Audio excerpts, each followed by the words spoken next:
Bonjour, aujourd'hui je vais vous expliquer comment bien commencer votre semaine. Je suis Gaël Châtelain-Berry, bienvenue sur mon podcast Happy Work, le podcast francophone le plus écouté sur le bien-être au travail.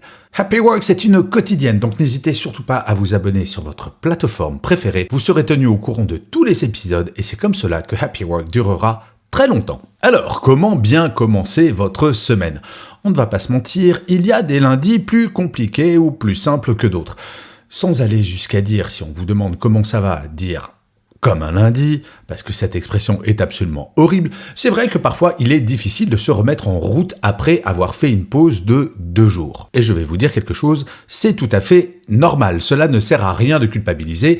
Quand on fait une pause, il faut un moment pour se remettre en route. Cela étant dit, pour rappel, sur une année, il y a 52 lundis, dont un peu plus de 40-45 travaillés selon votre contrat de travail. Cela veut dire que si jamais vous n'êtes pas en forme le lundi matin, cela concerne 20% du temps travaillé. C'est tout de même énorme. Et franchement, avoir 20% du temps travaillé où on n'est pas motivé ou alors on a le moral dans les chaussettes, il faudrait mieux agir, car ce n'est pas vraiment génial. Eh bien, c'est l'idée de cet épisode. Je vais vous donner 4 petits trucs très simples pour que vos lundis soient extrêmement agréables, ou tout du moins que ce ne soit pas quelque chose de compliqué. Le premier conseil, il peut s'appliquer à tous les jours de la semaine, mais essayez déjà par le lundi. Commencez votre journée par vous faire un compliment. Cela peut vous sembler idiot, mais vous regardez droit dans les yeux, dans une glace, en vous faisant un compliment, si possible professionnel, puisque là nous parlons de travail, et oui, ce podcast s'appelle Happy Work, vous allez voir que ça va vous mettre dans un état d'esprit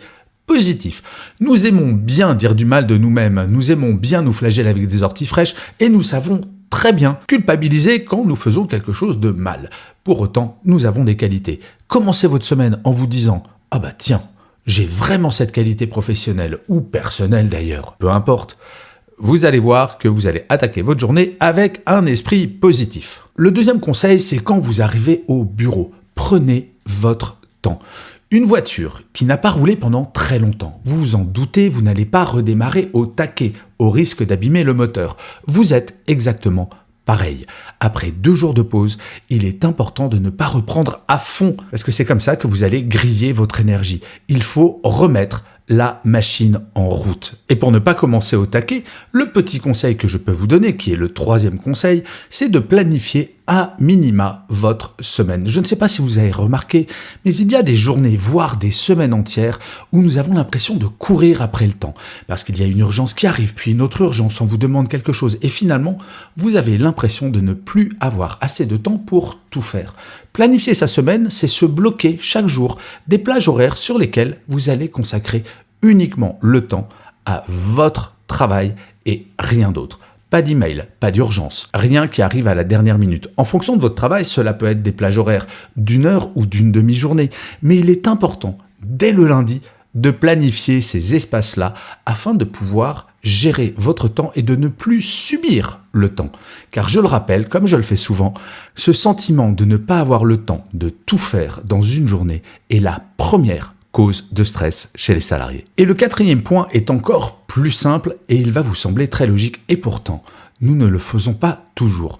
Commencez votre journée de travail, après avoir planifié votre semaine, par une tâche que vous aimez.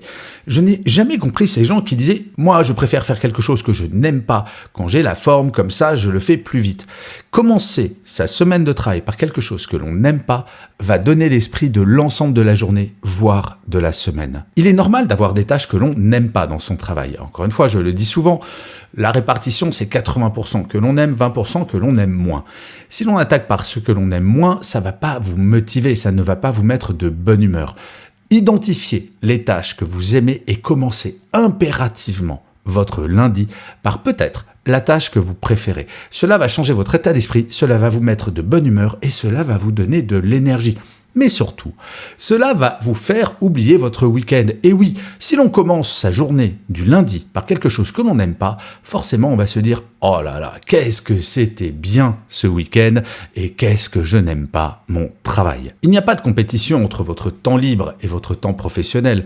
Cela étant dit, en termes de plaisir, en termes de satisfaction, il faut qu'il y ait une continuité, une cohérence pour justement vous mettre dans une énergie positive pour tout votre lundi. Bref, appliquez ces 4 points extrêmement simples et certains, vous pouvez les appliquer quasiment tous les jours, je pense à se complimenter tous les jours, et vous verrez que l'énergie que vous allez avoir va être, si ce n'est décuplée, en tout cas augmentée.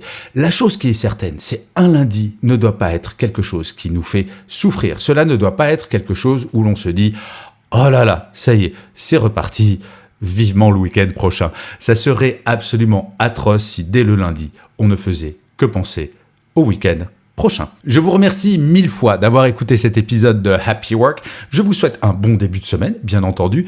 N'hésitez surtout pas à mettre des pouces levés si vous êtes sur YouTube, des étoiles, des commentaires, à partager cet épisode si vous l'avez aimé et à parler de Happy Work autour de vous. C'est comme cela que Happy Work durera encore longtemps et surtout, cela me fait extrêmement plaisir. Je vous dis rendez-vous à demain puisque je vous le rappelle, Happy Work c'est une quotidienne.